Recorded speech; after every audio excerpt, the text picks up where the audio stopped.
so cold and so, I mean, it's part of the show, it's a reality competition, but it just was the worst week. The mood was, the bus home was the only week where no one was like singing and talking and dancing. It was hell. Hi babes, I'm Tia Kofi and welcome to Attitude Tea Time. We're down to the final four and this time I'm joined by the she with a beard. It's Danny Beard.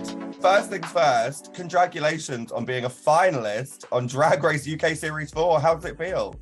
Honestly, I never thought I'd ever be here, let alone be on the show. So I am ecstatic. Listen, I know you from the past and I don't believe that for a second. You absolutely knew you'd be here. Do you think? No, I honestly never thought they'd gav me on. This is the third time I've applied for this show. And after this, honestly, this year, I was like, listen, you know what it's like making a tape. Every single drag queen in the UK watching this right now knows what it's like making a tape. It's stressful. You start thinking, I'm not good enough. You start pinning everything on this show. And the second time I applied, that last year, I was like, I don't even know if I'm going to do it again. I'm going to focus on me, growing me. And I think because of that switching attitude of actually growing myself as a drag performer and putting more into my show and my aesthetic, I think the last time I applied and I was like, this is me. It was the worst tape in terms of like edit, everything. I just threw it together. This is me. I answered the interviews in one go and I just went for it. And I think it was probably the most real version of me. I mean, I think that's the key thing, isn't it? They got to see the real version of you and that's what made the difference. But you are literally the first queen, bearded queen, on the Drag Race UK series. I mean, that's kind of iconic. Yeah, it's really weird. Quite a few people are like, you're the first bearded queen to ever be judged by Rue, and that worried me. Like, we've seen old seasons of Michelle being like, she doesn't like bearded queens and all this, and they were just so supportive. I felt like they never really gave me a bad critique ever. That was my nickname in high school, Michelle Beard. That was your profession. That's true. And I just think, I remember getting to about episode 5 or 6 thinking, I could go all the way. I think I'm going to go all the way. And thinking, I'm just working as hard as I can and I'm going to fucking go for this. And you really have. You've made it all the way to the final. With how many badges? 4. That's camp, isn't it? Yeah, that's 4 more than I ever got. So that's yeah, but look what it did for you, girl. I mean, let's take our minds back because we have known each other for a while and we actually have competed against each other in Drag Idol, which you mentioned in episode 1. And it was an iconic year of Drag Idol. I believe myself and Pixie came second, Something Wong came third, and you won it all. How Are you going to do it all again, Danny? How nuts. We should do a Drag Idol reunion tour with all the Drag Race girls, if Something Wong's still working, of course. I mean, to be fair, the placement on that Drag Idol has sort of mirrored how we've all done on the show. It's weird, isn't it? Yeah. Also, as well, like, to take anyone watching this back, like, that is the best way to get into drag. So many people say, how should I get into drag? I want to be a drag queen. I always say competitions. And look at all what we've all done in our careers. So I think that is the best advice for anyone, is if you want to get into drag, compete. I mean, it's the foundation of, like, for both of us, it's the foundation of our drag. And you came up in a big way through the cabaret scene. Do you think that sort of helped you when it came to the competition? Absolutely. I think this show has always had look queens, Instagram queens, and then you get a few comedy queens thrown in. But I think obviously Bagger was from the cabaret circuit. But other than that, we've not really seen anyone else on the show that really did the bars and clubs. I'm going to get atted by someone now that says I did. But I'm talking about the daily bread was, 4 or 5 days a week up and down the country. And that time on stage in front of an audience, you learn so much. I've had my best and my worst shows in front of rooms full of people, and it's the perfect training for something like this, Absolutely. Pixie's going to come for you for implying she's not a cabaret queen now. Just wait for it. That's not what I meant. But aside from that, obviously, as I know, you are a live vocalist. You've shown that on the show, but the one thing we didn't get to see you do was lip sync. Was there ever a time where you thought you might have to lip sync for your life? Every single night, you know what it's like, the filming schedule. Some days can be 18 hours. It was the longest day. And we would still go home, or I would still go home and sit there and listen to the lip sync song until I fell asleep. I didn't ever want to take the risk of doing well one week and doing so bad the next week I'm in the bottom and then going on a crap lip sync.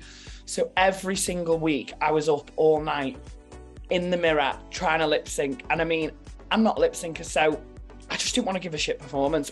Were there any sort of like watching from the back as you did every week? Were there any sort of like lip syncs where you were like gagged with the result or gagged by who was told to sashay away?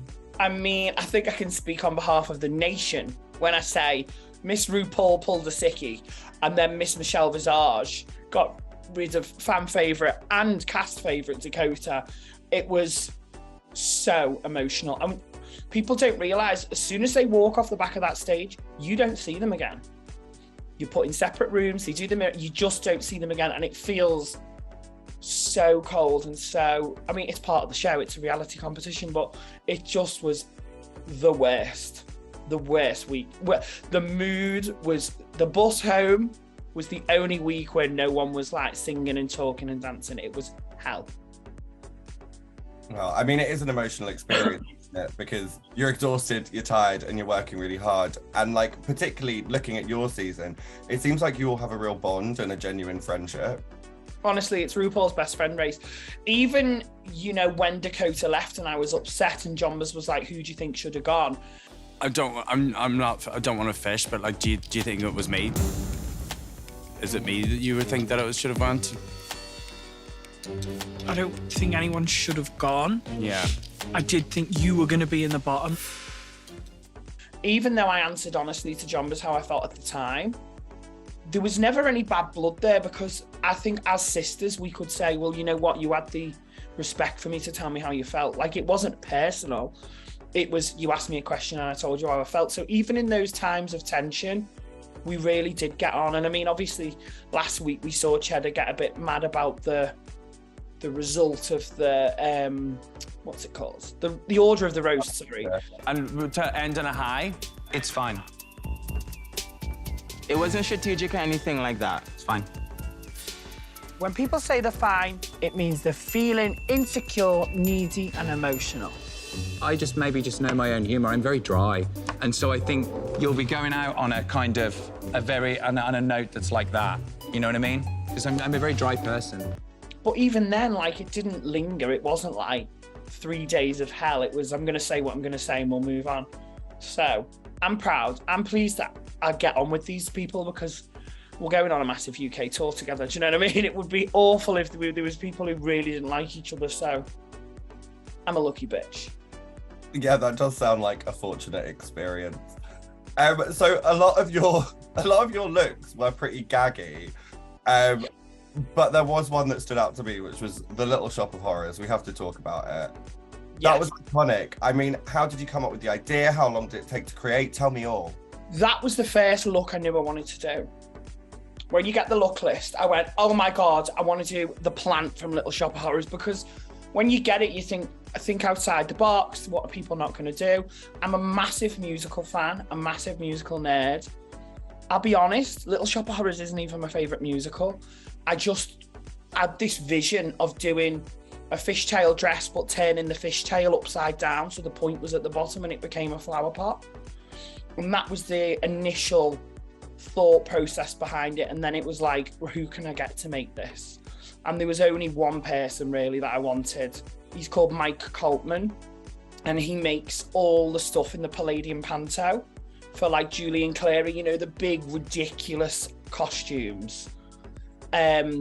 I just didn't have the big ridiculous budget, but he was amazing. I phoned him up a couple of times trying to get hold of him.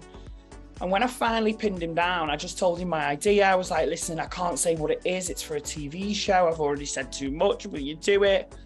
And he just loved it, and I think he loved me and believed in me, and he did it for me. And it was more than I could have imagined. Like when I said, oh, and the headpiece is the plant, and because he's a puppeteer, I was like, can you make the plant move? And he was like, can I? And we even played around with like animatronics, but then the budget didn't stretch. And he just really did me a solid. Like it was down to him and his construction, really. It was my original idea, but he really brought it to life. So I can't sit here and be like, I made that. Because as you can see from the makeover challenge, I can barely make a fucking wrap dress. But I just loved wearing it. It's very uncomfortable and awkward to wear and walk in. I nearly took the wall of the set down and fell over in it backstage. Can you fit through this door, you silly cow? You fit through the door, you silly cow. Final question, Daniel Elizabeth Beard. If you could sum up your drag race journey in 3 words, what would it be? Bet no one's asked you that today. Fucking brilliant. It's not even 3 words, it's 2. Honestly, it's been the best experience. So I've just enjoyed every minute of it. Even the post stuff like we're doing now, like it's all an amazing experience. So I'm just very thankful. Danny, it's so good to catch up with you. I wish you the best of luck in that final. What will be, will be.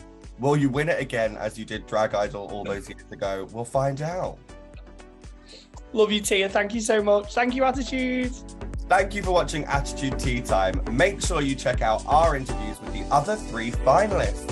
I'll see you soon, babes.